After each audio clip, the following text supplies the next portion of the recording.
ভুলিবার সাধ্য কি? সুখ যায় স্মৃতি যায় না, ক্ষত ভালো হয় দাগ ভালো হয় না, মানুষ যায় নামটা থাকে। কৃষ্ণকান্তের উইল উপন্যাসে বঙ্কিমচন্দ্র চট্টোপাধ্যায়ের এই লাইনগুলির মতো মাশরাফিকেও কি ভোলা যায়? তার ক্যারিয়ারের সুখের সময়টা হারিয়েছেন বহু আগে, স্মৃতি রয়ে গেছে। ইনজুরি থেকে ফিরেছেন, ক্ষত রয়ে গেছে। ইন্টারন্যাশনাল ক্রিকেটে মানুষটা নেই, কিন্তু দর্শক টিভি পর্দায় নামটি খোঁজেন বারবার। এভাবেই প্রায় 150 বছরের পুরনো একটি লাইন এখনও তার জীবনকে সংজ্ঞায়িত করে।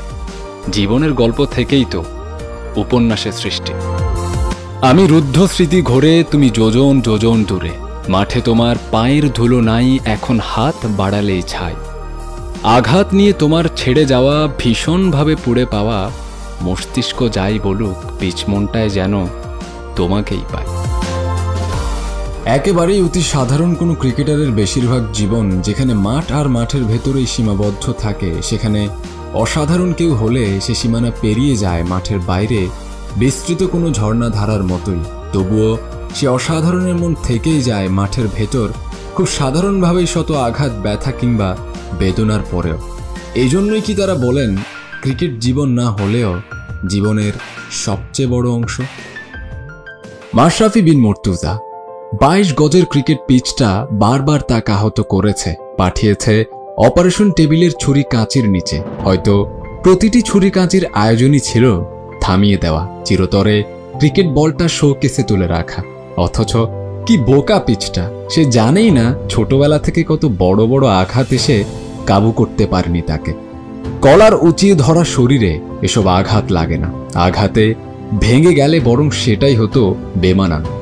ক্রিকেটের পাশাপাশি অপারেশন শব্দটি উচ্চারিত হলেই মুহূর্তে চোখের পর্দায় ভেসে ওঠে মাশরাফির নাম, এক জীবনে যার নামেরও শেষ নেই।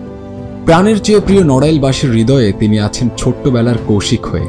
ছোট্ট কৌশিক থেকে টারজান অফ তুলসী বাগান কালক্রমে পেয়েছেন মাশরাফি, নড়াইল এক্সপ্রেস, পাগলা, ম্যাশ, গুডু বস, ক্যাপ্টেন ফ্যান্টাস্টিক, জনগণের অধিনায়ক সহ আরো কত না। জন্মের আগেই মা হামিদা মুর্তজা বলাকার গর্ভে থাকাকালীন নানা আতিয়ার রহমানের বন্ধু নেপাল সরকার মাশরাফির মায়ের হাত দেখে বলেছিলেন রাজপুত্র আসছে তার কোলজোড়ে। বারবার সতর্ক করে এও বলে দিয়েছিলেন 16 বছর অবধি এই ছেলে বেঁচে থাকলে তাকে থামানোর মতো কেউ থাকবে না, সারা পৃথিবী এক নামে চিনবে তাকে। জন্মের পর কপালে রাজটিকা দেখে নেপাল সরকারের কথা পুনরাবৃত্তি করেছেন অনেকেই। বিশ্বাসী অবিশ্বাসী সকলের মনে শঙ্কা, বিপরীতে সুদূর ভবিষ্যতে এক সম্রাটের চেহারা কল্পনা করে আনন্দের দোলাচল। 6 মাস বয়সে চাকুরি সূত্রে স্ত্রীকে নিয়ে ঢাকা চলে যেতে চান পিতা গোলাম মুর্তজা, কিন্তু সেখানে আবার বাদ সাধেন নানি খালেদা রহমান। তোমরা যাবে যাও, কৌশিককে নিতে পারবে না। সেই থেকে মাকে ছেড়ে নানির হাতে বড় হওয়া শুরু কৌশিকের। নেপাল সরকারের কথাটাকে উড়িয়ে দেওয়া যায়নি। কালক্রমে সত্যি 16 বছর বয়স পর্যন্ত একাধিক জীবন মৃত্যু সংকট তৈরি হয়েছে মাশরাফির। 3 বছর বয়সে গাছে উঠতে গিয়ে শিকড়ে বেঁধে অঝরে ঝরেছে রক্ত। 10 বছর বয়সে 3 তলার ছাদ থেকেও পড়েছেন। ছোট মামা নাহিদুর রহমান মোটরসাইকেলে করে অসাড় দেহ নিয়ে ছুটেছেন ডাক্তারের কাছে। আশ্চর্য ডাক্তার, কিছুই হয়নি তার, সামান্য চামড়া ছিলে গেছে। তারপর আবার বললেন আঘাতর কিছুই করতে পারবে না। ছেলেটার উপর সকলের ভবিষ্যৎবাণী ফলেও যায়।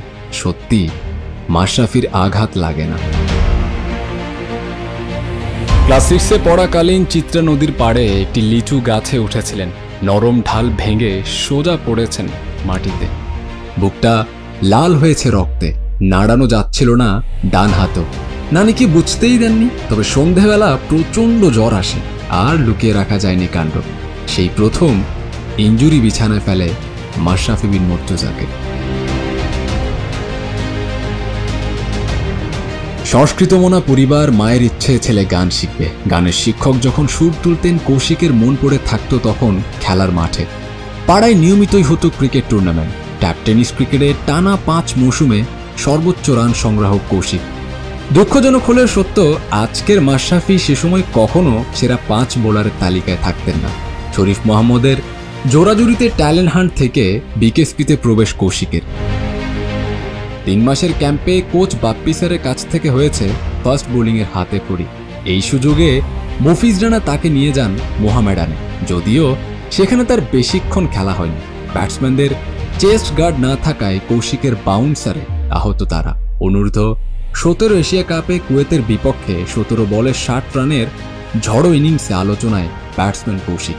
উপস্থিত সকলেই অনুমান করেছিলেন সে ব্যাটিং অলরাউন্ডার।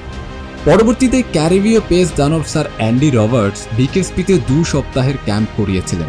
সেখানেই কৌশিকের 6টি বল পরখ করে দেখে বলেছিলেন, তুমি শরীরটার যত্ন নিও, বাংলাদেশ তোমার জন্য অপেক্ষা করছে, তুমি অনেক বড় ফাস্ট বোলার হবে।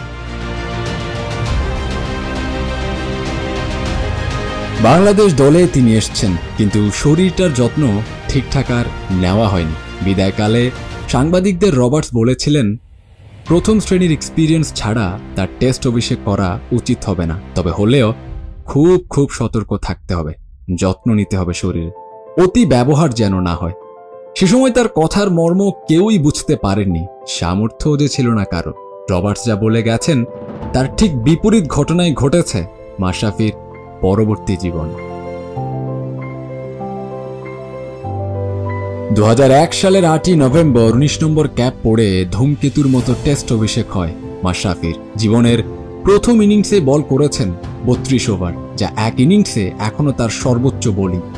পরবর্তীতে 30-এর ঘরে পা রাখতে পেরেছেন মাত্র 4 বার। একই বছরের 8ই ডিসেম্বর নিউজিল্যান্ডের সাথে প্রস্তুতি ম্যাচে এক বাউন্সারে ভেঙে দেন ব্যাটসম্যান রবিনসনের রক্ষী কোটরের হাড়। কে জানত এই নিউজিল্যান্ডই হয়ে উঠবে এক অভিশাপের নাম। টানা খেলায় ধকল গেছে শরীরের উপর, তারই প্রভাবে নিউজিল্যান্ডের সাথে দ্বিতীয় টেস্টের 87তম ওভারে বল করতে এসে প্রচণ্ড ব্যথা নিয়ে মাঠ ছাড়েন। এই শুরু হয় পুরো ক্যারিয়ার ধরে চলা এক দুষ্টু চক্র। বেঙ্গালুরুতে ডাক্তার বলেন লিগামেন্ট ছিঁড়ে গেছে, অপারেশন করাতে হবে। সে প্রথম লিগামেন্ট শব্দের সাথে পরিচয়। সম্পর্কটা চলেছে রেল লাইনের মতো পাশাপাশি। 11 মাস মাঠের বাইরে, ফিরে এসে টানা ম্যাচের ধকল থেকে বাঁচতে খেলা হয়নি পাকিস্তানের সাথে ঐতিহাসিক মুলতান টেস্ট, যা মাশরাফিকে এখনও ভীষণ পোড়ায়। দুর্দান্ত ফর্মে থাকাকালীন চট্টগ্রামে ইংল্যান্ডের বিপক্ষে ফিল্ডিংয়ের সময় ডান পায়ের লিগামেন্ট ছিঁড়ে যায়। নিয়ে যাওয়া হয় অস্ট্রেলিয়ায়। সেখানেই থাকতেন বিশ্বের অন্যতম সেরা অর্থোপেডিক সার্জন ডেভিড ইয়াং। ডান হাঁটুর সাথে পূর্বের বাম হাঁটুটাও পুনরায় তিনি দেখেন। হতাশ হয়ে জানান, পূর্বে ভুল অপারেশন হয়েছে, 2 হাঁটুতেই অপারেশন করাতে হবে। অস্ত্রোপচার শেষে এবার গুনে গুনে 14 মাসের নির্বাসনে মাশরাফি। 2004 সালের শেষের দিকে জিম্বাবুয়ে সিরিজে ফিরে আসেন। এবছরই বাংলাদেশের 100তম ওয়ানডে ম্যাচে ভারতের বিপক্ষে দেশের মাটিতে প্রথম জয় পায় বাংলাদেশ।